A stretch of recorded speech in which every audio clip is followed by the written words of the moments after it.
Mafia manapun saya tidak takut. Dalam pidatonya, Pak Prabowo mengatakan dengan tegas bahwa Pak Prabowo tidak takut dengan mafia manapun.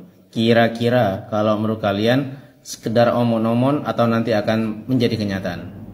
Saya mengikuti dari caption ini aja ya. Prabowo marah, ungkap Budi Gunawan, Presiden minta koruptor ditindak tegas tanpa pandang bulu. Wow.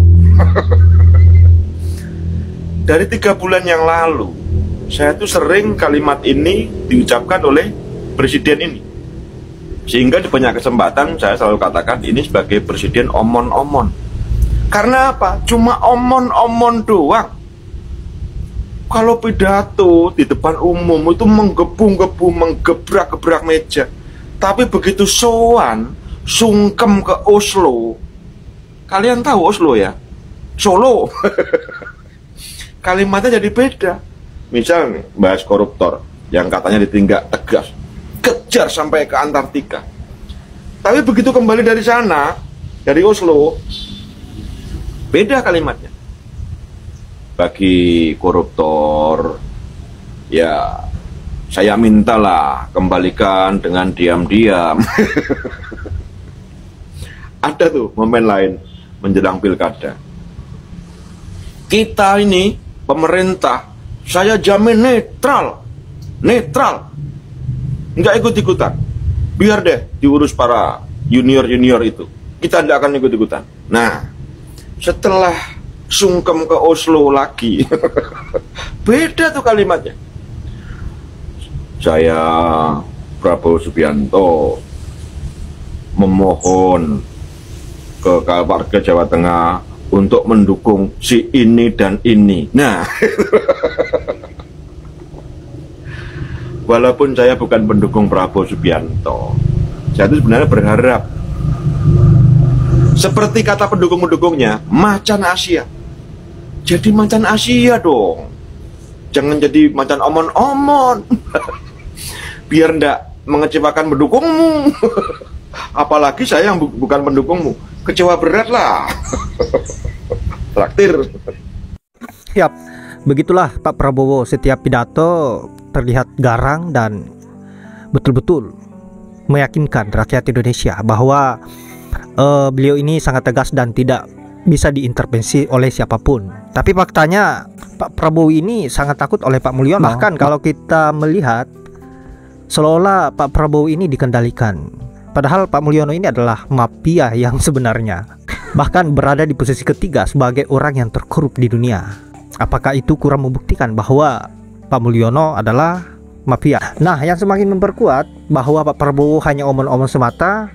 Yang baru-baru ini terjadi di mana ada rapat tertutup yang dilakukan oleh DPR Komisi 1 yang diadakan di hotel mewah. Nah, ini lagi dan lagi bertolak belakang dengan apa yang menjadi penyampaian Pak Prabowo bahwa akan mengefisiensi anggaran.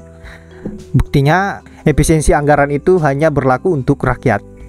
Dan untuk pejabat tidak berlaku sama sekali. Bahkan para pejabat-pejabat akan difasilitasi semewah mungkin.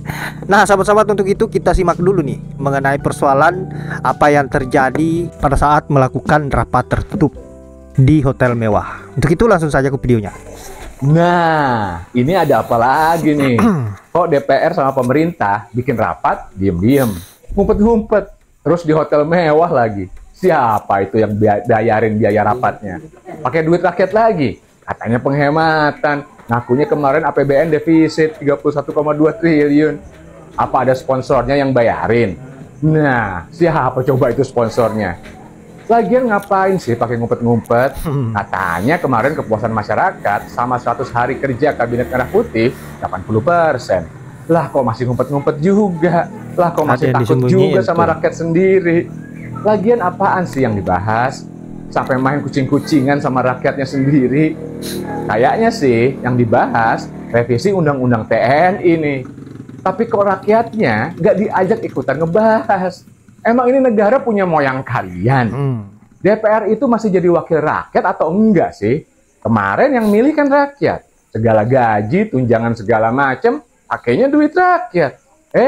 Pas rapat, kok malah ngumpet dari rakyatnya sendiri? Emang kenapa harus pakai ngumpet? Takut rakyat nggak setuju, takut diprotes rakyat, takut rakyat pada demo, turun ke jalan. Kalau emang yang dikerjain DPR dan pemerintah itu benar, memihak rakyat dan semata-mata untuk kebaikan rakyat, ya ngapain ngumpet?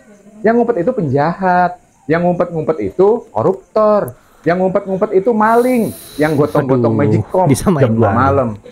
Orang ngumpet-ngumpet itu karena tahu kalau apa yang dia lakukan itu salah. Betul. Kalau nggak salah, terus ngapain ngumpet-ngumpet? Kalau revisi Undang-Undang TNI itu emang baik untuk rakyat, kan nggak mungkin rakyat bakal keberatan atau protes.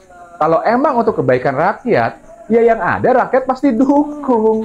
Nah, ini kalau awalnya aja udah ngumpet-ngumpet, main kucing-kucingan kayak gini, ya udah bisa ditebak. Nanti akhirnya bakal ngerugiin rakyat ini sih. DPR, pemerintah, ini yang kalian diem-diem bahas itu bukan urusan panitia lomba makan kerupuk. Yang kalian bahas itu revisi undang-undang yang nantinya akan mempengaruhi bangsa dan negara ini ke depannya. Kami nanti, anak cucu kami, yang akan menanggung akibatnya. Seenaknya aja menentukan nasib hajat hidup rakyat se-Indonesia pakai ngumpet-ngumpet. Kebiasaan jelek tuh. Wajar aja kami curiga dong. Karena tingkah kalian emang mencurigakan. DPR, pemerintah. Heran, kok susah banget sih buat kalian untuk terbuka sama rakyatnya sendiri? Susah banget sih kalian untuk ngertiin apa maunya rakyat sendiri. Kok susah banget sih buat kalian untuk bikin seneng rakyatnya sendiri? Sekali-sekali bikin seneng lah rakyat sendiri. Jangan bikin senengnya cuma 5 tahun sekali. Pas bagi-bagi bansos doang. Biasaan. Salam semangat antitesa 24. Assalamualaikum warahmatullahi wabarakatuh. Rekan-rekan Bang sekalian Rekuti. yang berbahagia, sudah baca berita? Tadi malam sekelompok anak-anak muda mendatangi salah satu hotel mewah di Jakarta untuk menuntut anggota DPR menghentikan pembahasan salah satu revisi undang-undang yang dilakukan secara tertutup, minim partisipasi, dan berbiaya mahal. Itu revisi undang-undang apa sih? Benar, revisi undang-undang TNI yang dilakukan oleh anggota DPR di salah satu gedung atau hotel mewah di Jakarta. Dan oleh karena itulah anak-anak muda ini mendatanginya meminta supaya dihentikan pembahasannya, baik substansil maupun tata cara pembahasannya. Kenapa sih harus di hotel mewah? Itulah masalahnya. Kenapa harus dibahas di hotel mewah sedemikian rupa? Padahal ya kan ada keinginan pemerintah untuk melakukan efisiensi di semua aspek penggunaan APBN kita. Ini malah pejabatnya bisa melakukan pembahasan revisi undang-undang di salah satu hotel yang sangat mewah dengan fasilitas yang tentu saja juga istimewa. Jadi ini kesannya kok kalau urusan melayani pejabat tetap nomor 1, urusan melayani hajat publik jadi efisien. Lagi pula pembahasan ini pada dasarnya tinggal ketuk palu kok. Kenapa saya sebut ketuk palu? Karena 7 fraksi di DPR itu adalah fraksi yang mendukung pemerintah. Dan oleh karena itu pada dasarnya semua proposal pemerintah terkait dengan revisi ini akan disahkan, disetujui oleh anggota DPR. Kalau begitu caranya, ya ngapain pakai repot-repot rapat di hotel mewah segala? Ya tinggal ketuk palu, selesai toh. Kalau tidak ada perdebatan misalnya, fraksi anu punya pandangan lain, fraksi anu punya sikap yang lain, fraksi anu punya kehendak lain. Nah, kalau itu semua fraksi-fraksi punya pendapat yang berbeda-beda pada revisi undang-undang itu, ya tentu perlu dicari titik temunya. Lalu kesan saya apa yang dikehendaki oleh pemerintah tinggal ketuk palu ya selesai, dan mudah sekali, nggak perlu lama-lama membahas rancangan undang-undang itu di hotel mewah pula. Kalau pada akhirnya anggota DPR itu manut pada apa yang menjadi proposal pemerintah terkait dengan revisi ini gitu. Tapi memang kalau rapat dilakukan, sidang-sidang dilakukan, itu ada biayanya.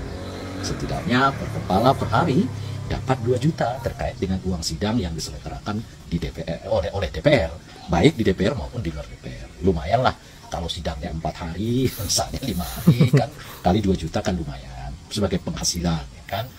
Meski pada saat yang bersamaan saya sendiri juga bertanya-tanya. Salah satu pasal terkait dengan revisi ini namanya adalah pasal pembatasan kesertaan TNI di ranah sivil.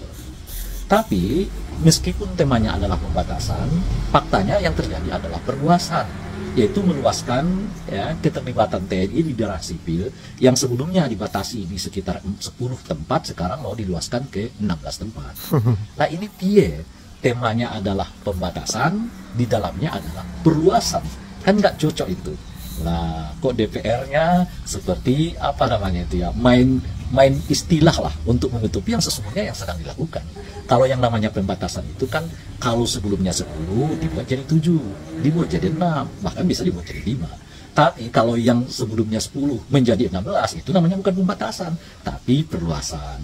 Nah, begini nih cara-cara yang membuat anak-anak muda itu yang mendatangi gedung DPR. Itu salah satu alasan. Tentu banyak lagi alasan yang lain yang mengakibatkan ya apa namanya itu ya, kepedulian anak-anak muda kita ini untuk ya meminta DPR lebih peduli pada aspirasi yang tengah berkembang di tengah masyarakat.